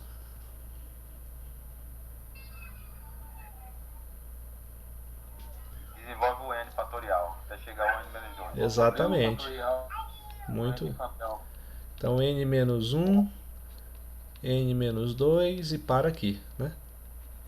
E aqui embaixo vai sobrar N menos 2 fatorial. Esse 2 fatorial eu posso passar para o outro lado.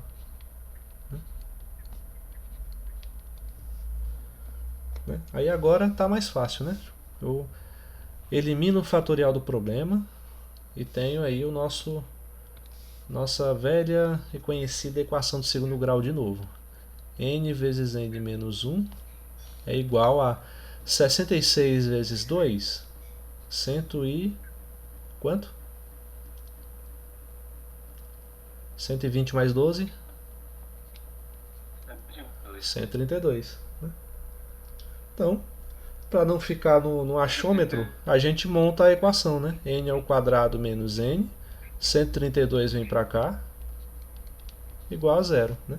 Aí você pensa em dois números cujo produto dá menos 132 e cuja soma dá 1 positivo, ou utiliza a fórmula do completamento do quadrado, né? Que é a famigerada fórmula de Bhaskara, né? Alguém resolve aí, quanto dá, gente?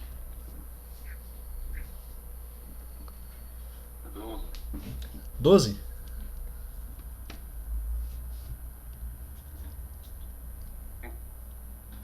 Quais são as raízes envolvidas?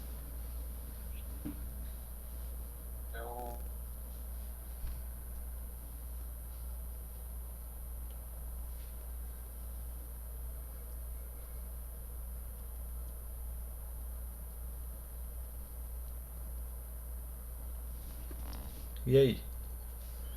Olha lá, b ao quadrado, 1 menos 4ac, então mais 400, mais 100 e... quanto dá? 128.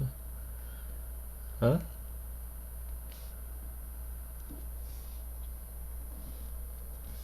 Conseguiram?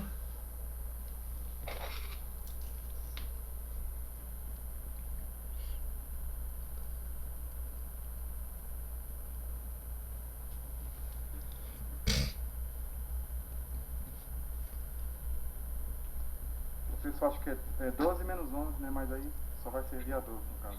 Ah, 12 e menos 11, né? Então, n' igual a 12 e n duas linhas igual a menos 11. Né? De fato, satisfaz a condição aí do problema. Né? Porém, como você bem enfatizou aí, Rodrigo, isso só vai valer essa raiz. Né? Então, é isso. Havia 12 pessoas na reunião. Vou colocar aqui, ó. Portanto... Questão clássica, né, professor? Oi? Esse tipo de questão é clássica, a gente vira e mexe e topa com ela por aí. É verdade. Isso aqui vive sendo usado como peguinhas em vestibulares, em concursos, né? Porque é aquela interpretação que eu falei, né? Quando você está apertando a mão de alguém, essa pessoa também está apertando a sua. Então, só há um aperto de mão envolvido, né? Então a gente é induzido a pensar que há dois, né? Mas não. Então, aí até interpretar dessa forma e resolver o problema corretamente, né? Se não tiver muita prática, pode levar um tempo, né?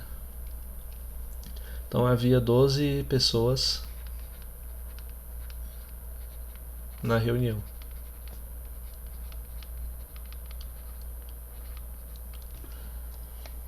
Beleza?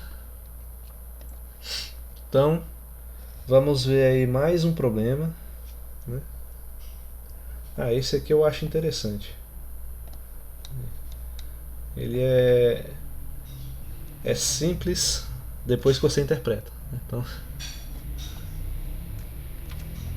opa. Espera aí.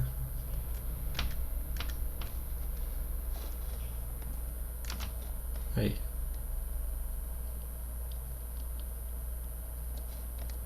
Então, nesse problema diz assim: sejam 15 pontos distintos pertencentes a uma circunferência. O número de retas distintas determinadas por esses pontos é... Ou seja, a gente precisa determinar essa quantidade de retas. Alguma ideia de como a gente pode começar a abordar esse problema? Eu acho que é combinação de 15 em 2. Por quê? Porque para ter a reta tem que ter pelo menos 2 pontos, né? Sim, mas como que a gente vai garantir que nesse conjunto de 15 pontos você não vai ter, por exemplo, 3 pontos alinhados? Porque é uma circunferência. Exatamente. Aí matou o problema, é isso aí. Então, ó, se eu colocar aqui... Aí. Então, o problema nos informa que há 15 pontos dispostos sobre essa circunferência. Então, 4, 5, 6, 7, 8, 9, 10, 11, 12, 13, 14 e 15, né? Aí é justamente o que o colega me respondeu. Como que eu vou garantir que ao pegar aqui qualquer par, né, traçar qualquer reta, né, envolvendo um ou mais, dois ou mais pontos, né, por esse conjunto, como que eu posso garantir que nessa reta não vai haver 3 pontos ou até mais, né, desse conjunto? Porque se trata de uma circunferência. Então, quando a gente for aqui, ó, traçar essa reta, né, você vai ver que ela só passa por 2 pontos. Se eu for traçar essa reta aqui, né, por mais próximo que esteja desse outro ponto, ele não está sobre a reta, né? Ele está fora, porque senão não seria uma circunferência, né? Então, ao analisar todas essas possibilidades, você vê que só dá para selecionar, dentre esse conjunto de 15 pontos, selecionar combinações de 2 a 2 para poder formar as retas possíveis passando por esses 15 pontos, né? Então, como o colega disse, você vai calcular a combinação de 15 tomados 2 a 2. Isso dá 15 fatorial, 2 fatorial, 15 menos 2 fatorial. Quanto dá isso aí, gente? Ó, o 15 vai ficar assim, né? 15 fatorial sobre 2 fatorial, que é 2, e aqui 13 fatorial, né? A gente vai desenvolver o 15 até chegar no 13. 15 vezes 14 vezes 13 fatorial sobre 2 vezes 13 fatorial. 13 fatorial multiplicando em cima e multiplicando embaixo, cancela. 14 dividido por 2 dá 7. 7 vezes 15 dá quanto? 105, né? Beleza. Pronto. Saiu rapidinho. O número de retas distintas determinadas por esses pontos é 105 retas no total, né? Agora imagina desenhar cada uma delas assim só para provar o seu resultado, né? Em vez de utilizar alguma ferramenta para calcular isso. É meio complicado, né? Beleza? Beleza. Então, para a gente completar o cronograma que eu pretendia para a aula de hoje, vamos falar aqui um pouquinho de permutações.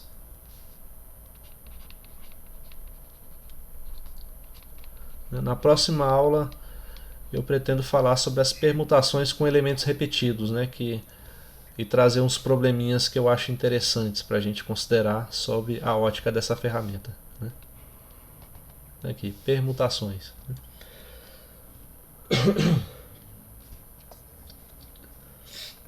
Então, para ter uma definição formal, né, igual como a gente fez lá para as combinações e para os arranjos, né, a gente pode definir as permutações a partir de um conjunto A, né, igual como eu fiz anteriormente, composto por n elementos. Eu vou indexá-los aqui como A índice 1, A índice 2, até o A índice n, certo? O que a gente chama de permutação desses n elementos é simplesmente o fatorial deles, né? Então é quando você considera os arranjos, né, como eu fiz anteriormente, né, de n tomados R a R, né, quando o n e o R são iguais. Aí vai aparecer lá um n fatorial ou um R fatorial, tá?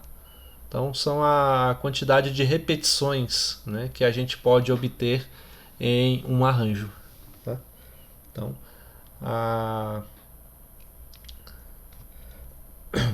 permutação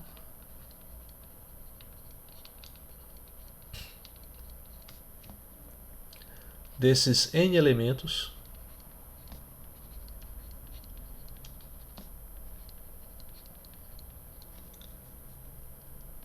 é dada por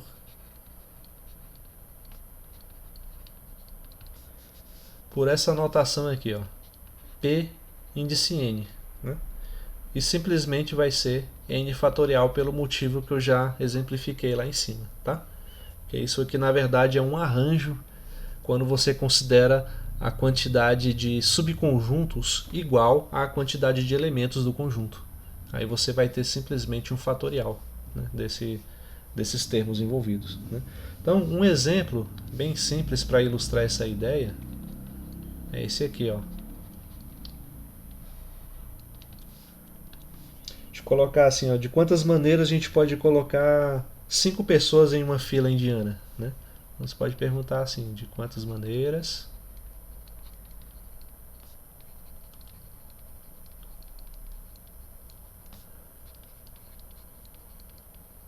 pode-se colocar 5 pessoas em fila indiana.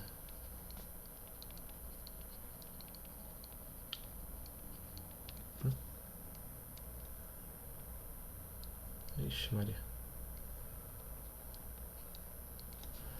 Então, a estratégia de abordar esse tipo de problema é idêntica ao que a gente vem fazendo até então. Vamos considerar aqui cada pessoa como um quadradinho colocado assim, ó.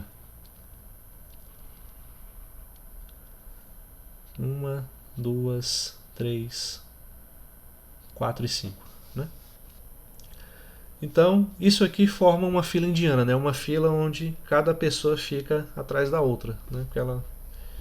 Não sei nem porque chama fila indiana, porque isso é algo tão brasileiro, né? Fila, né? Fila para tudo. Devia chamar fila brasileira esse negócio. Mas enfim. Então, quantas pessoas desse grupo de 5 pode ocupar essa primeira posição aqui? 5. Aí, ocupando uma delas, quantas sobram para ocupar essa segunda posição? 4. Aí a outra. 3, 2, até restar apenas uma, né?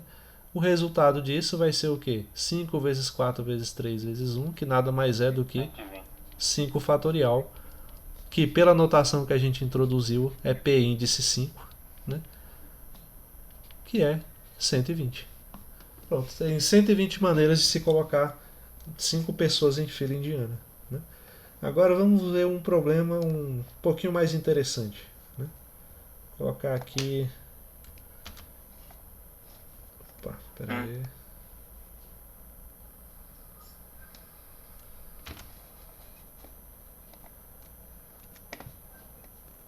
Esse aqui, ó.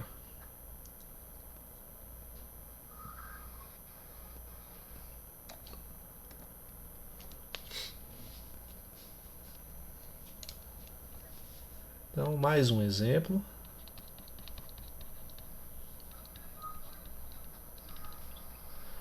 Vamos, considerando-se a palavra república, coloquei aqui em caixa alta, o número de anagramas que começam por R e terminam por A é quanto, né? Qual é essa quantidade? Então, anagramas é simplesmente a forma como a gente pode embaralhar as letras de uma palavra, né, para obter palavras novas, não necessariamente com um sentido, né, gramatical que nos diga alguma coisa, né?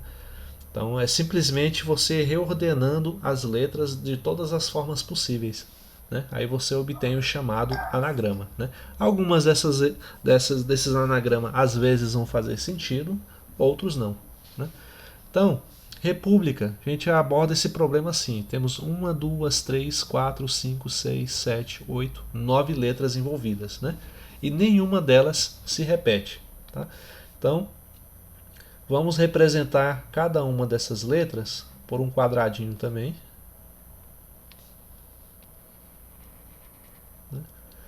São 9 ao todo, né? Então, 1, 2, 3, 4, 5, 6, 7, 8, 9.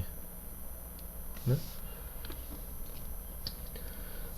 Então, qual é a restrição que o problema fala? Ele quer que esses anagramas, ele só quer os anagramas que começam com R e terminam com A. Então eu já tenho fixado aqui o começo e o final, né? E agora, como é que eu faço para poder calcular isso? 7 fatorial. 7 fatorial. Por quê? Ó? Porque me sobram ainda 7 posições, né? 7 posições. E eu vou ter 7 letras diferentes. Logo eu vou ter 7 possibilidades para essa, 6 para essa, 5, e assim sucessivamente. Então isso aqui me dá o P de 7. Né? P de 7, que é 7 fatorial, que é igual a 5.040. Né? Então tem 5.040 anagramas diferentes, segundo essa restrição imposta, né? Todos que começam com R e terminam com A. Beleza? Todos entenderam? Sim. Sim? Tranquilo, né? Então,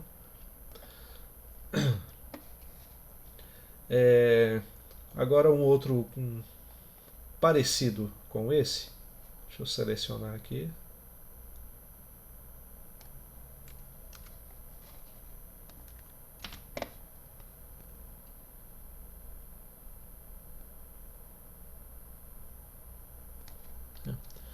Aí nessa questão eu pergunto: quantos anagramas da palavra palco a gente pode formar com as letras A e L aparecendo sempre juntas? Né? Então, ó, como é que a gente analisa esse tipo de problema? Novamente, as letras não se repetem, né? E são 5 letras ao todo. Né? Vamos representar pelos nossos já íntimos quadradinhos aqui. Né? A gente vai utilizar muito essa abordagem para resolver os problemas. Então vamos fazer aqui 5 quadradinhos, cada um representando uma letra. 2, 3, 4, 5. Beleza. Então a restrição que o problema impõe é que A e L devem aparecer juntos. Né? Então, ó, digamos, ele não fala em qual posição, né? Se são as duas primeiras, se são as duas últimas, a terceira e a quarta, não fala nada disso. Então, essa parte é livre para a gente escolher aquilo que nos for mais conveniente. Né? Então, vou colocar aqui, beleza? Digamos que A e L apareçam aqui, ó, nessas duas primeiras casas. Né? Aí eu pergunto para vocês, ó, só em relação ao A e a L, quantas maneiras diferentes eu tenho de ordená-los? 2. 2, por quê? Porque eu tenho duas possibilidades. Ele só fala que o A e o L devem aparecer sempre juntos, não falam a ordem. Né? Então eu tenho a possibilidade de que seja AL, né? Ou ILA. Né? Não fala qual é a ordem. Né? Então digamos que seja essa daqui. Aí eu vou ter então P de 2, né? P índice 2, que é o P fatorial de 2. Certo? Agora, uma vez eles aparecendo juntas, né? Essas duas letras aparecendo juntas, eu posso considerar aqui como esses dois quadrados em que elas estão como sendo um só, né? Para efeito de cálculo no nosso problema. Né? Porque já foi resolvido aqui. Né? Aí agora eu preciso saber quantos são os anagramas totais. Né? Aí o que a gente pode fazer agora? 3 fatorial. 3 fatorial? Por quê? Porque seria 3 letras aqui na primeira, 2 na segunda e 1 na terceira. Então, mas aí tem um porém. Né? Como é que eu vou explicar essa passagem aqui? Ó? Anagramas, palco, tá. A gente analisou as possibilidades do L e A aparecerem juntos, mas lembrem do que eu falei.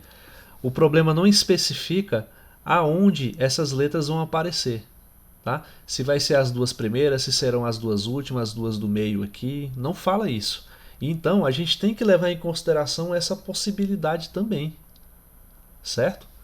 Então, ó, talvez seja interessante se eu fizer separado, né? Vou fazer assim, ó. Vou colocar aqui as duas letras, né? Pode ser o A ou o L e o A, né? O importa é que a gente tem duas possibilidades que eu vou chamar de P2, né? Então eu vou representar essas duas letras aqui, ó, nesse quadradinho aqui de baixo, nesse quadrado maior, quer dizer. Beleza? Então, agora o que a gente tem? A gente tem aqui a gente pode considerar essas duas letras, essas duas possibilidades que a gente já estudou, como se fosse uma letra só. E ela está aqui, né, para compor o nosso anagrama. Aí o anagrama, como eu disse, é a forma que você tem de embaralhar as letras, né? No caso, quando a gente tem anagrama de palavras, assim, né? Dá para formar anagramas com números também, né? Então, como essas duas letras A e L ou L e A, elas não estão engessadas aqui nessa primeira posição, a gente tem que levar em consideração o fato em que ela permuta com as demais, né? Então, a gente vai ter, na verdade... Nossa, são 4, professor? Aí 4 na primeira oportunidade, 4 na segunda, 4 na terceira e 4 na quarta? Não, não. Pode rodar, não é isso? 4, 3, 2, 1. Permutação de 4 elementos, né? Ah, sim. Entenderam? Ou não? Sim. Todos entenderam? Sim. Uhum. Né? Então, depois que eu analiso essa situação, eu tenho que levar em consideração o fato de que essa letra, né, a L, né, digamos, ela vai ser uma letra só, né, já que eu já analisei as permutações envolvidas lá, né? Desde que elas estejam juntas, elas podem permutar com as demais, né? Então é por isso que eu tenho 4 possibilidades para a primeira, 3 para a segunda, 2 para a terceira e 1 para a última, permutação de 4 elementos, né? Então, no final, vamos ter P de 2 multiplicado por P de 4. Né? 2 vezes 2 fatorial vezes 4 fatorial, que dá 48. Certo? Então eu tenho 48 anagramas diferentes. Está vendo como essa foi um pouquinho mais elaborada, né? Exigiu um passo a mais, né, de percepção para a gente conseguir resolver. Beleza? Todos entenderam? Sim. Então eu vou fazer aqui mais um exemplo para a gente finalizar, né? E o resto deixar com vocês. Aí vocês precisam dar uma olhada no livro do Gelson Yes, e tem uma série de outros problemas resolvidos, né, que vão ajudar vocês a criar uma intuição na hora de abordar esses problemas. Aqui, pronto. Então, nessa questão diz assim, ó, num tribunal, 10 réus devem ser julgados, né, 10 réus isoladamente em um mesmo dia. 3 desses réus são paulistas, 2 são mineiros, 3 gaúchos e 2 baianos, né? Quantas formas existem de não se julgar consecutivamente os 3 paulistas? Né? Então estou grifando aqui as palavras-chave do nosso problema, né?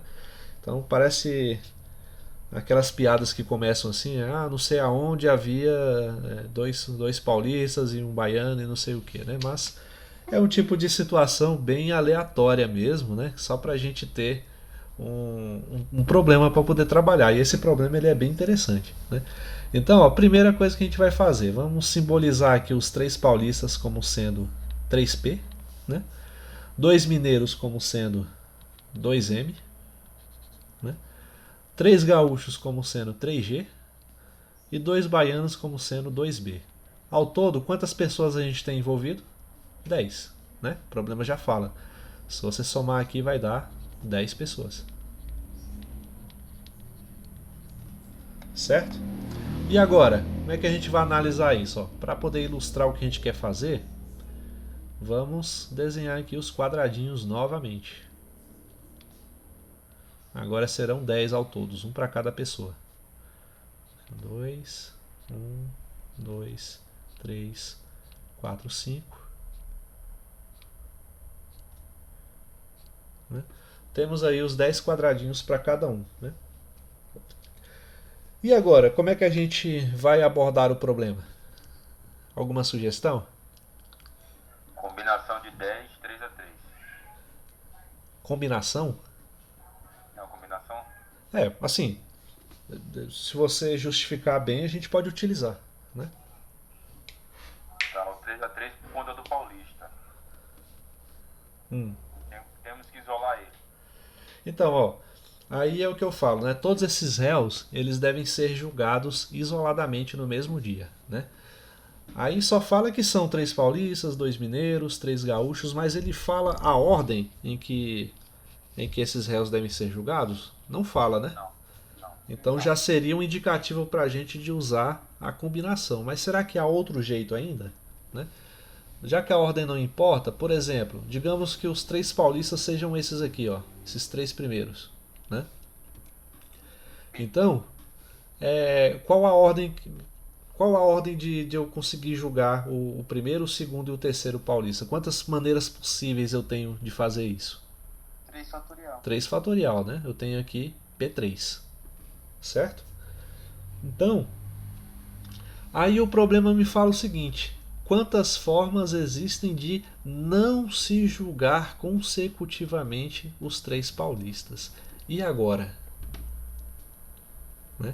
Significa o seguinte, ó, outra situação possível. Né? Digamos que o primeiro a ser julgado aqui, ó, vai ser o baiano, né? Aí depois uma outra situação possível é dos 3 paulistas serem julgados em segundo, terceiro e quarto. Né? Essa é uma situação também que o problema não quer que você contemple, né? Que os 3 paulistas não podem ser julgados simultaneamente, né? Um seguido do outro. Certo? Então não precisa ser necessariamente os 3 primeiros, pode ser que o segundo, o terceiro e o quarto, ou ainda, digamos que julgou o baiano, depois julgou o gaúcho. Aí, uma das possibilidades é julgar os 3 paulistas, um atrás do outro, respectivamente. É uma outra possibilidade que o problema quer que você exclua. Entenderam? Então, como é que vai ser a nossa abordagem para esse problema? Vou fazer assim, ó, tirar aqui essas letras, né? E vou fazer como eu fiz no problema anterior. O caso aqui, ó, dos 3 paulistas, vou tratá-lo isoladamente, já que a gente tem que ver uma maneira de não colocar eles sendo julgados consecutivamente. Né? Então, Aí fica P de 3 vezes, então, P de 8? Porque trata eles os 3 como um só? Seria isso? é uma parte do problema. Você já teve uma boa intuição. Né? Aí, novamente, a gente vai tratar os 3 como um só, assim como você falou. Né? Aqui eu tenho as 3 possibilidades, né, que eu tenho que levar em consideração no meu problema. Aí eu levo isso para cá, para o nosso quadro maior de 10 pessoas. Então eu já analisei os 3 paulistas. Para não confundir os meus cálculos, eu não quero a situação em que eles são julgados um atrás do outro. Então eu vou pegar aqui esses 3 quadrados e vou tratar como se fosse um quadrado só, né? Que é a situação em que os 3 estão juntos. Certo? Então, ao todo, quantas possibilidades eu tenho de permutar, né? Esses 8 quadrados que restam, 1, 2, 3, 4, 5, 6, 7, 8. É P de 8, certo? Então, até aqui o que eu vou ter? Eu teria P de 3 multiplicado por P de 8. Tá? Não vou nem colocar o número que isso equivale, porque é um número muito grande, vou só deixar isso aqui. Né?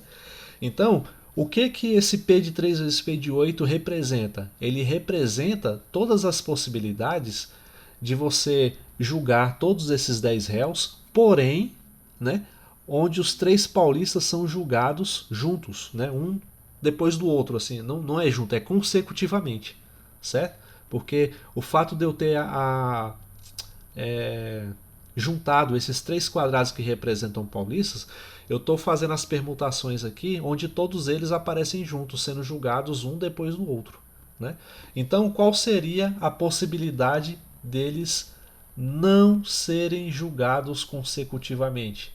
Então, seria a possibilidade total, né? Que é o P de 10, haver o julgamento dos 10 réus, né? Menos essa possibilidade aqui, ó, P de 3 vezes P de 8. Porque essa daqui representa todas as possibilidades em que os paulistas são julgados consecutivamente. Então seria o total menos essa quantidade aqui. Vocês entenderam? Sim. Sim? Certeza? Essa daqui você viu que foi mais elaborada, né? Então essa é o que... Muito bem. Eu vou fazer até... Vou colocar mais detalhes aqui nela. Vou colocar aqui, ó. Portanto... existem P de 3 multiplicado por P de 8 formas de se julgar os réus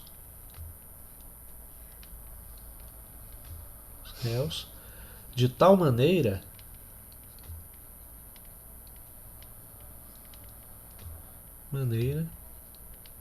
que os 3 paulistas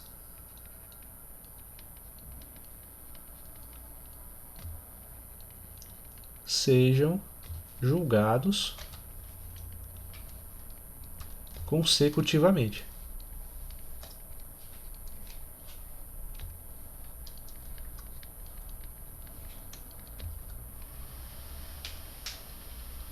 Né? Então, aí o meu problema estaria resolvido se não fosse essa palavra não aparecendo aqui no enunciado. Né? Então, eu quero contemplar todas as possibilidades de julgar os 10 réus, né? Que vai ser dado por P de 10, tirando todas as possibilidades onde os paulistas são julgados simultaneamente, que é justamente o P de 3 vezes o P de 8. E essa seria a resposta. Assim ficou melhor ou não?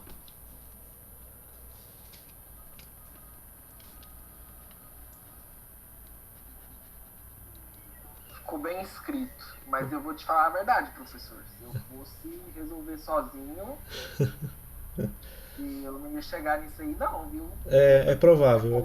Quando a gente está se acostumando ainda com a ferramenta, né? Mas o raciocínio utilizado aqui foi o seguinte. Em probabilidade a gente faz muito isso, né? Quando a gente quer calcular, por exemplo, a chance de algum evento não acontecer, o que a gente faz? A gente calcula a possibilidade total, né? Depois tira todas as possibilidades do evento acontecer lá, o qual se refere no problema, né? A possibilidade A, sei lá, né? Aí você obtém o resultado do seu problema, certo? Porque só tem no caso é a total menos a que tem de acontecer.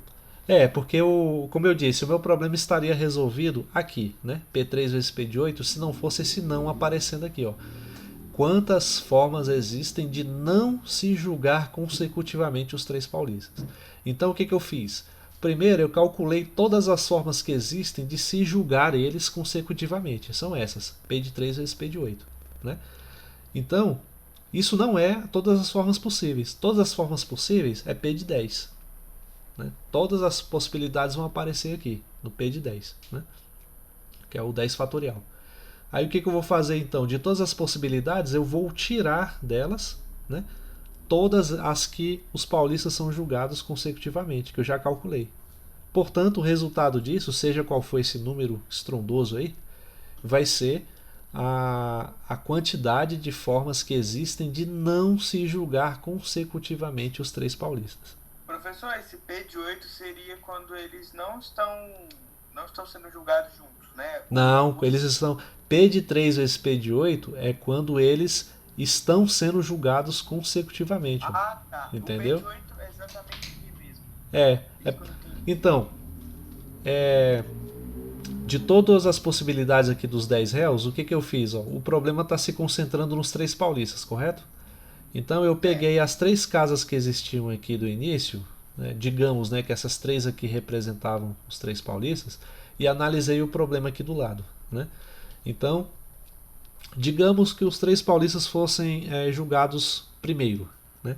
Aí quantas possibilidades existem disso acontecer? Pode ser P de 3. Né? 3 fatorial. Existem 6 maneiras deles se permutarem lá, né? E acontecerem o julgamento deles consecutivamente. Certo? Uma vez analisado isso, né, eu passei a considerar esses 3 quadradinhos onde os paulistas fazem parte como um só. Né? Por que como um só? Porque para eu fazer a minha análise, contando como se os 3, independente da posição em que apareçam aqui, eles vão ser julgados consecutivamente. Pode ser os 3 primeiros a serem julgados, podem ser o segundo, terceiro e quarto, podem ser o 7º, o 8º e o 9º, entendeu? Eu estou calculando aqui todas as possibilidades, não que eles sejam julgados em primeiro, mas que eles sejam julgados consecutivamente. Por isso que eu considerei o quadrado que eles ocupam como um só. Eles estão juntos aqui. Né? Aí eu fiz as permutações. Considerando esses 3 como um só, eu vou ter 8 quadrados restantes. Então, P de 8. Entendi. Certo? Certo.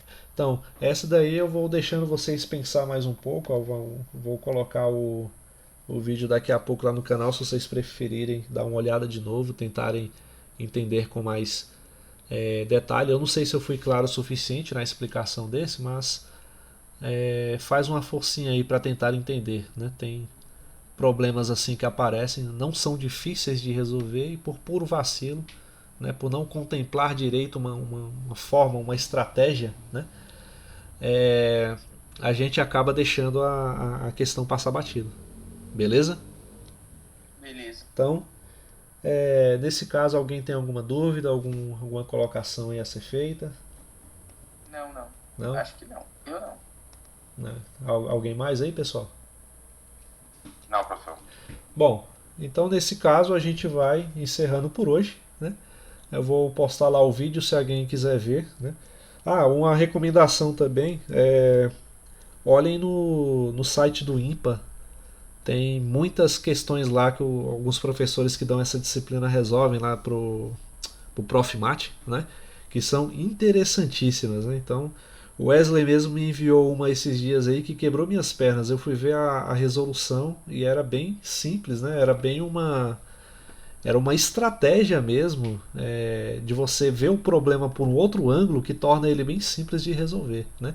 Então, lá também é uma excelente fonte de onde vocês podem tirar mais exemplos e mais estratégias de solução. Beleza? Beleza. Então, boa noite a todos. Daqui a pouco eu vou postar lá a atividade dessa semana e bons estudos a todos aí. Até mais, pessoal. Até. Boa noite. Valeu, Boa noite. Obrigado, professor. Boa noite. Obrigado.